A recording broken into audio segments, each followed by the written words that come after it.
यानी उस दिन के बाद जब फरिश्ते बनाए गए थे, जिन्नों को अपार शक्ति और सामर्थ्य दी गई थी, लेकिन उस ताकत के साथ आया था घमंड। उनका अहंकार इतना बढ़ गया कि उन्होंने खुद भगवान की जगह लेने की इच्छा कर ली। फिर एक भीषण युद्ध छिड़ गया भगवान और जिन्नों के बीच, जो पूरे 300 साल तक चला।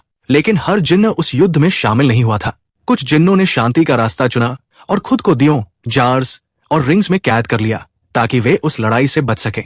जब वो महान युद्ध आखिरकार खत्म हुआ, भगवान ने तय किया कि वो जिन्नों की जगह एक नई रचना बनाएंगे, और तब उन्होंने मनुष्य को बनाया। उस पल से मनुष्य बन गए भगवान की चुनी हुई रचना। भगवान ने आदेश दिया कि अब सभी फरिश्ते और जिन्न इंसानों के आगे झुकेंगे। हर कोई मान गया सिवाय एक जिन्न के। वो जिन्न झुकने से इनकार कर देता है। सजा के तौर पर भगवान उसे स्वर्ग से निकाल देते हैं और नरक में फेंक देते हैं। वो जिन्न भगवान से कहता है कि वो साबित करेगा कि इंसान खुदगर्ज और लालची है। भगवान उसकी चुनौती स्वीकार कर लेते हैं, लेकिन एक शर्त रखते हैं। अगर कभी उस जिन्न को एक भी ऐसा इंसान मिला जो पूरी तरह निस्वार्थ हो, तो उस दिन भगवान उसे ऐसी सजा देंगे जो नरक से भी बदतर होगी।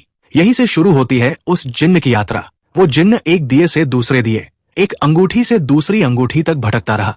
हर बार जो भी उसे आजाद करता, उसे वो 3 इच्छाएं पूरी करने का मौका देता। लेकिन हर इंसान वही चाहता था, ताकत, दौलत या बदला।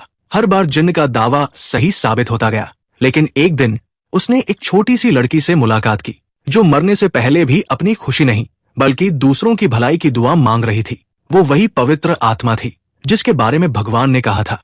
और उसी पल भगवान ने उस जिन्न को उसकी सजा दी। उसे धरती के गहरे नीचे एक दिए के अंदर हमेशा के लिए कैद कर दिया गया। सदियों तक वो जिन्न वही रहा। उसने कभी इंसानों के आगे सिर नहीं झुकाया, बस उस दिन का इंतजार करता रहा जब कोई और लालची इंसान उसका दिया पाएगा और वो फिर साबित कर सकेगा कि इंसान स्वार्थी है।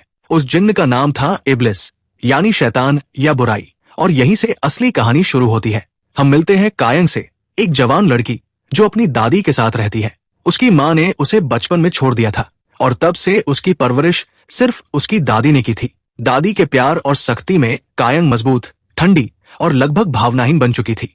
अब 20 साल बाद कायंग कोरिया से दुबई जाती है अपनी माँ से मिलने के लिए। वो बताती है कि पिछले 10 सालों से वो हर दिन उसी रेस्टोरेंट में उसी टेबल पर बैठती रही, सिर्फ अपनी माँ की एक झलक देखने के लिए जो वहां काम करती थी। वो ये भी बताती है कि उसकी माँ जो पैसे घर भेजती थी, उसकी दादी ने कभी वो पैसे इस्तेमाल नहीं किए। उन्होंने वो सारे पैसे जमीन में गाड़ दिए और वहां मिर्च के पौधे लगा दिए। कहती थी, एक खुदगर्ज